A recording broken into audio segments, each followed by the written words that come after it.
అదే RTV app వార్తల్ని క్షణాల్లో చదివే అవకాశం ఉంటుంది. ఒక న్యూస్ పేపర్, ఒక టెలివిజన్ ఛానల్ మీ చేతుల్లో ఎప్పుడు ఉంటాయి. దక్షిణ కాశీగా పేరొందినటువంటి వేములవాడ రాజన్న ఆలయంకి వచ్చేటువంటి భక్తులు అత్యంత విశ్వాసంతో నమ్మకంతో రాజన్నకు కోడెముక్కును చెల్లిస్తే అన్నీ సవ్యంగా జరుగుతాయి, అన్ని కోరికలు నెరవేరుతాయని భావిస్తారు.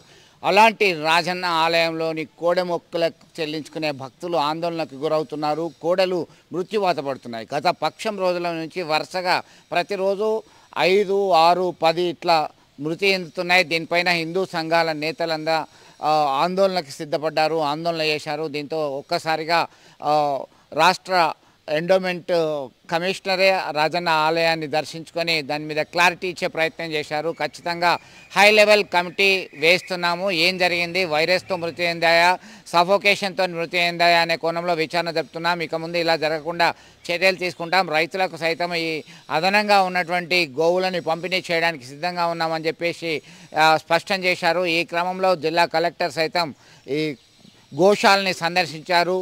దీంతో అప్పటికప్పుడు రక్షణ చర్యలు చేపట్టాలని ఆదేశాలు జారీ చేశారు. ఎండోమెంట్ అధికారికి సంబంధించినటువంటి అంశానికి వస్తే 53 లక్షలు తక్షణమే మంజూరు చేస్తున్నాము.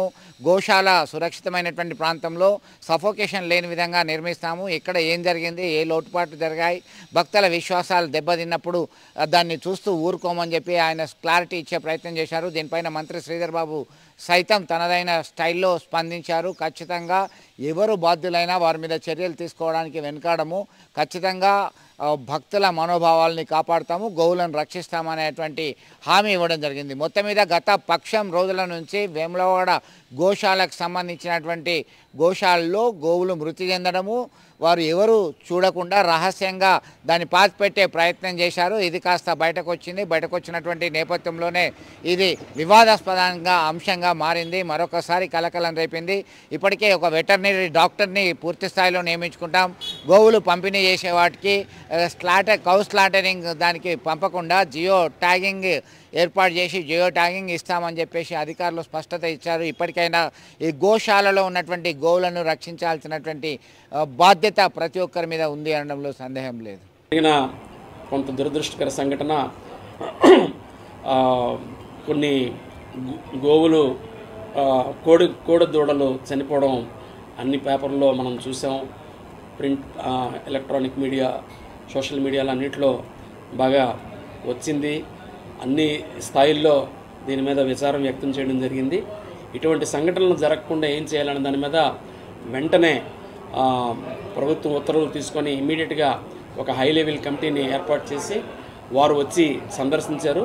అటు టెక్నికల్గా, అడ్మినిస్ట్రేటివ్గా ఏం తప్పులు జరిగాయన్నది వాళ్ళ ఒక సంక్షిప్తమైనటువంటి నివేదిక ఇచ్చారు.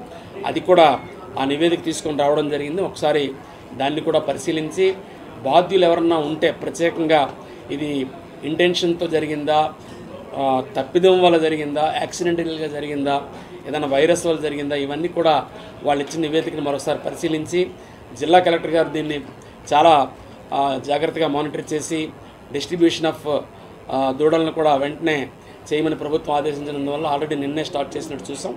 సో అది కూడా ఆ యాంగిల్లో కూడా పరిశీలించి ప్రభుత్వానికి ఒక నివేదిక సమర్పించడం జరుగుతుంది. ఈ సందర్భంగా మాకు వచ్చిన ఫీడ్బ్యాక్ తీసుకొని అన్ని గోశాలల్లో, దేవాదాయ శాఖ పరిధిలో ఉన్న అన్ని గోశాలల్ని కూడా చక్కగా ఆధునీకరించడం కోసం, అదే రకంగా ఆరోగ్యపరమైన సమస్యల్ని వెంటనే ఏ రకంగా పరిష్కరించాలి, ఫీడ్ ఏ రకంగా చూడాలనేది అందరి ఈఓలకి, ఏసీలకి ఇన్స్ట్రక్షన్స్ ఇచ్చి నిన్న వెరిఫై చేయించడం జరిగింది. అన్ని ప్రాంతాల నుండి కూడా నివేదికలు తెప్పించుకొని దాని మీద ఒక సమగ్రమైనటువంటి ప్రణాళిక రూపొందించి ప్రభుత్వాన్ని సమర్పిస్తుంది. అది దానికి 1-2 కారణాలు ఉన్నాయి. ఒకటి ఏంటంటే దాన్ని జియో ట్యాగ్ చేసి మరలా వాటిని అమ్మేయడం కోసం స్లాటర్కి పంపకుండా ఉండడానికి, ట్రాక్ చేయడానికి ఎక్కడ ఉన్నాయి, మనం ఇచ్చిన బెనిఫిషరీ దగ్గర ఆ కోడ్ ఉందా లేదా అన్న దానికోసం జియో ట్యాగ్ చేయాలి. దానికి కొద్దిగా టైం పడుతుందన్న ఉద్దేశం అటు జిల్లా యంత్రాంగం కానీ ఇటు ఈఓ గారు కానీ కలిసి అనుకున్నారు. బట్ అది మరి లేట్ అవుతుందన్న ఉద్దేశంతో ఇక్కడ మరి ఓవర్లోడ్ అవుతున్నాయి కాబట్టి వెంటనే డిస్ట్రిబ్యూట్ చేయాలన్నటువంటి డెసిషన్కి రావడం జరిగింది. బట్ ఇక ముందు ఈ రకమైనటువంటి దుర్ఘటనలు జరగకుండా కూడా అన్ని రకాల చర్యలు తీసుకుంటున్నాం. ఒకటి వెటర్నరీ స్టాఫ్ని పెంచాలి.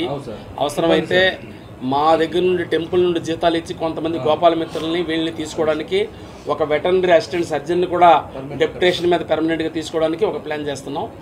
రెండవది ఏంటంటే దానికి కావాల్సినటువంటి టీకాలు ఇన్ టైంలో పడుతున్నాయా లేదా అన్న దాని మీద వెరిఫై చేయడం కోసం డిస్ట్రిక్ట్ అడ్మినిస్ట్రేషన్తో చూడాలని అంతమంది ఈవోలకి, ఈ ఈవోకి కాదు అంతమంది ఈవోలకు కూడా నిన్న ఇన్స్ట్రక్షన్స్ ఇవ్వడం జరిగింది. 2 ఇకపోతే 3 వారు అన్నట్టు అది చిన్న స్థలం ఉంది కాబట్టి దాన్ని ఇంకా మరొక గోశాలకు కావాల్సినటువంటి ఇన్స్ట్రక్షన్స్ కూడా వారు అడిగారు. నిన్ననే ఆల్రెడీ శాంక్షన్ ఇవ్వడం కూడా జరిగింది. సుమారు 53 లక్షలు శాంక్షన్ చేసాం. వెంటనే మరొక 5 ఎకరాల స్థలం 1 కిలోమీటర్ దూరంలో ఉన్న స్థలంలో కూడా పెట్టి ఇక ముందు వాటిని సఫకేషన్ లేకుండా చూడడానికి కావాల్సిన ప్లాన్ చేస్తున్నాం. అదే డాక్టర్నే తీసుకోవడానికి ప్రయత్నం చేస్తాం. సరి అయిన స్టాఫ్ని పెట్టకపోవడం, సరి అయిన వెటర్నరీ స్టాఫ్ లేకపోవడం ఎంత ఉంది, అన్ని సమస్యలు సార్ట్అవుట్ చేస్తాను. పర్సనల్ టేకప్ చేస్తాను, అన్ని సమస్యలు సార్ట్అవుట్ చేస్తాను. ఇక్కడ ఉన్నంత క్రౌడ్ ఎక్కడ లేదండి, ఎక్కడ లేదు. మరిన్ని వీడియోస్ కోసం ఛానల్ ని సబ్స్క్రైబ్ చేయండి. లేటెస్ట్ అప్డేట్స్ కోసం వాట్సాప్ ఛానల్ ని ఫాలో చేయండి. అండ్ లింక్ డిస్క్రిప్షన్ లో ఉంది.